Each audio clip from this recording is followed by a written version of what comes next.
চলে গেছে। এই যে কি কাম করতেছে দেখ, কুমড়োর পাতা। এই হচ্ছে আমাদের ছোট্ট একটা বাগান, যেখানে কুমড়ো গাছ মানে শাক, লাউ শাক, লাল শাক, তারপরে আছে লাল ডাঁটা, সবুজ ডাঁটা এবং পুঁই শাক। আরও আছে ছোলা শাক, বেলে শাক। দেখুন বন্ধুরা, কত বড় বড় বেলে শাক, একটা বট গাছের মতো এক একটা।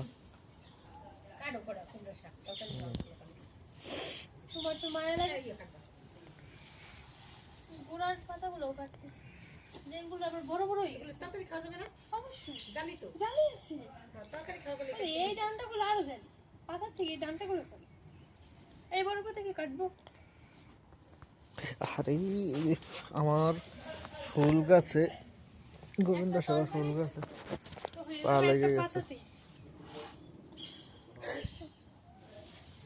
কতগুলা কাটা? হ্যাঁ,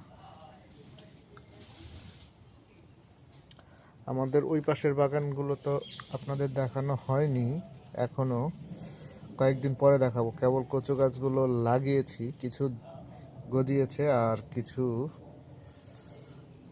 এখনো গজায়নি। গোবিন্দ কৃপা করলে গজাই যাবে,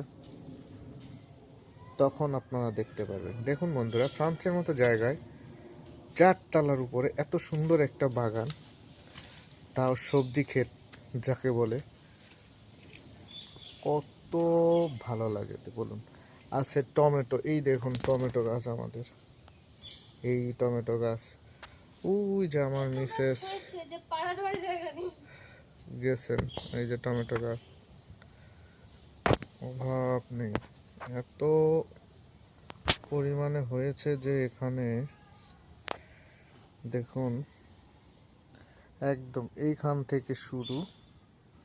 বেলে শাক, ছোলা শাক, আদা, মেথি শাক, কুমড়ো শাক, টমেটো, পুঁই শাক, লাউ শাক, লাল ডাঁটা, লাল শাক, সবুজ ডাঁটা এবং টমেটো গাছ। আরে এত লাগে নাকি? কতগুলা কাটবা?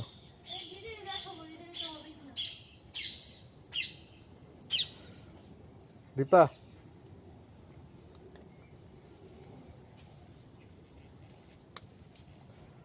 ওই যে আসছেন তিনি,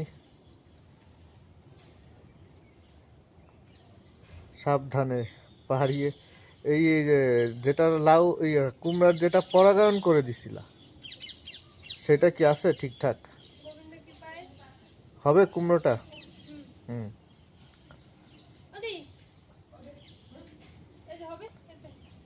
আর লাগে? আর লাগবে?